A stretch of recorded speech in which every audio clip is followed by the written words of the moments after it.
anything else that you want to, like, what the energy types? I mean, maybe just that broad overview. Yeah. You know, And it's so funny because human design is biting off a podcast about human design. I feel like it's a big bite. Sure. Yeah, because there's so many pieces to it.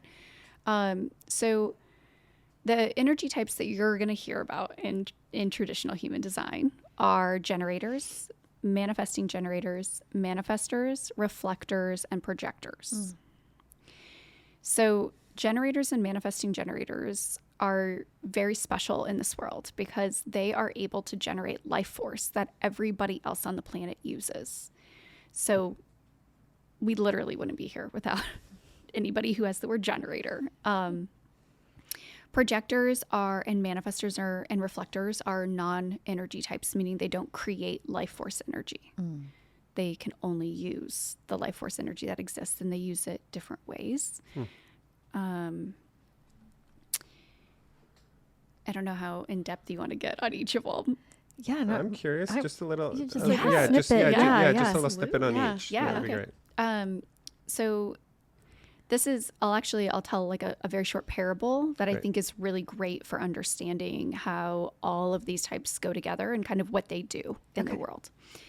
So let's imagine that we're like during the time of the Spanish Inquisition, and we're, going to set sail to explore a new world, and we've got to get a ship together to get to this new world.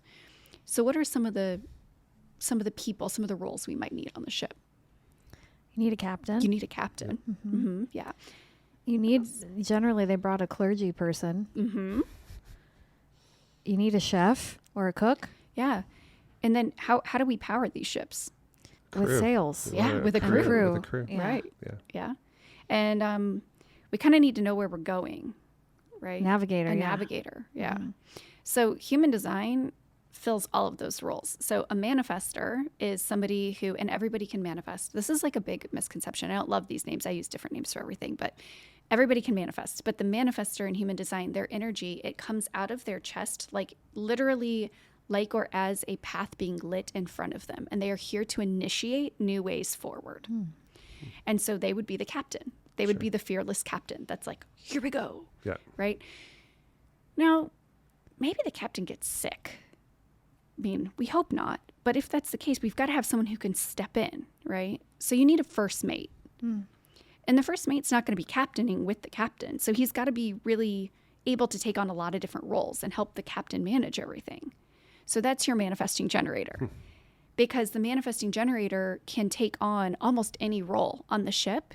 They're sort of your jack of all trades, and they have a very short, That's me. yeah, they have a very short power that they can use that beam, that initiating beam. Now, they can't use it as long as a manifestor can, but if they needed to step in for the captain, they could, right? Yeah, that makes sense. I always call you a Renaissance man. Yes. Because Thank you you. have a lot of different skill sets and you're good at them. 1,000%. Yeah. 1,000%, yeah.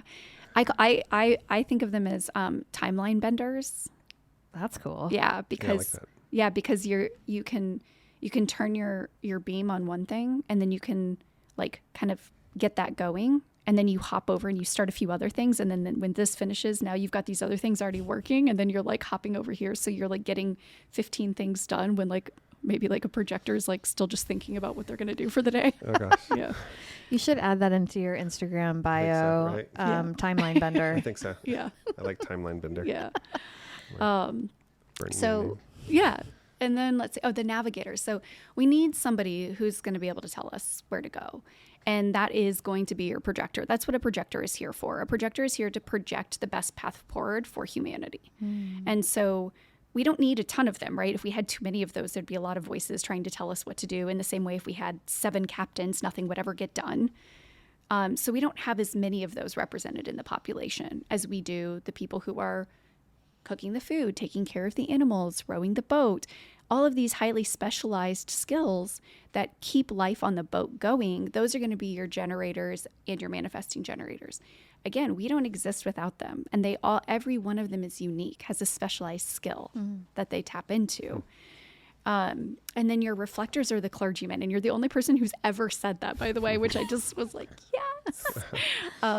But it's true, they would bring a clergy person because they needed to have a sense of how people were doing on the journey. And that's what a reflector is here to do. They're here to kind of take the pulse and to reflect back what's happening in the space. Interesting. Yeah. And there's not that many reflectors in the There are world, not. There are more now than there used to be. And there's actually a hybrid between projector and reflector, which is what I am. Wow. And so we're starting to see more of those come in as well in the past 60 years. Is there like a name for that? I call them oracles. That makes sense. A lot. Yeah. Because the only thing that's defined in our charts is our third eye and our throat. Wow. That makes sense. Yeah. So, No wonder you're the spiritual concierge. right? Yes, right? That makes sense now. Yeah. Mind blowing. So those are the types, and that's kind of how they function. I feel like that story normally kind of helps. Yeah, that's great. It really Thank you. does, actually. I think many people will actually benefit from that, like visual understanding. Now we talked a little bit about the overview. Can you elaborate more on how it can empower people?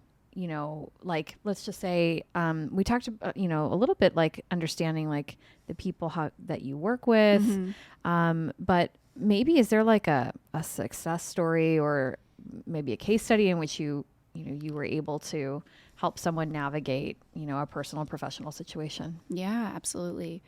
So I have several of these. Great. And I won't go into too much detail with any of them, but I'll start with my partner, who is amazing. He's like the most wonderful man ever. And he's a manifester, like a pure manifester. When he and I started talking about human design, for the longest time, it was like, it didn't click. And then one day it just clicked. I was like, you don't need to wait for anything. Stop waiting to make sure everybody's okay. Stop, all you need to do is inform people what you're doing. He runs his own business. And it was like this switch flipped the day he got it. And from that point on, his business just started growing and growing. And he started making all of these cool changes and bringing in all of these new ways of doing things and calling in these amazing people to come into the business. And he's not even he didn't even spend a lot of time with human design. It was just getting that reiteration of you're designed to just initiate. You don't need to wait. Stop waiting. So I love thinking about that because it was such a simple piece of human design that really was transformative for the way that he gets to interact in the world. That's great. Yeah. Yeah. You may have helped some people there, right? Yeah. Right there. Right there. Yeah. Yeah. Yeah. It's huge, just. So for manifestors to not wait, to just do. Okay. That's your advice. Yeah. What about for generators or, man-gens? Yeah. So generators and manifesting generators, you're here to respond. So the next question I get is what am I responding to? Right. Yep. And what you're responding to is a change in your environment, and it has to be a perceptible change. So if you are sitting, and I've shared this analogy, but I think this is the best way to understand this. If you are a generator or a manifesting generator, the word generator exists in the name of your human design. And you were sitting in an empty room surrounded by doors all around you, and nothing was happening. There was no sound. There was no light. You were just sitting quietly in this room. You would stay sitting until something in the environment changes. So maybe you hear a scratch behind one of the doors, or suddenly music starts playing, or a breeze blows through. Doesn't matter what it is. As long as it's a perceptible change to your environment, you now have the freedom to get up and respond to that in whatever way feels right to you, using your specific design tools, right? Yeah. So for Jen, that would be because you're splenic. So it would be intuitively understanding what exactly do I need to know in this second, really quickly. Yeah. I need to get up and open the door. I need to find the music, right? Whereas somebody who doesn't have that splenic, who has more of the emotional wave, which is what Gordon has, would be more about sensing, sitting for a second, sensing what's happening, and making kind of a strategic decision about what they were going to do. Does that make sense for you? It does. Good to know. And so what about you as a projector? What's your response? So a traditional projector is to be invited. It's to be recognized and invited. So they're waiting for an invitation. Okay. And then they have to assess, is this a good invitation? Is this invitation right for me? For my type, which is an oracle. Yes. So I'm a hybrid between a reflector and a projector. And reflectors is to wait 28 days. They have to wait 28 days before making wow. any big decisions, and they have to feel through every moon cycle. Wowza. Yeah. So you can see it wouldn't make sense if we had a lot of them because nothing would get done Yeah. ever. And so my type is a hybrid. So it's waiting for invitations and then being really, really cautious about the invitations that I take, like really sitting with things and making decisions over the course of often a whole lunar cycle. Wow. Yeah.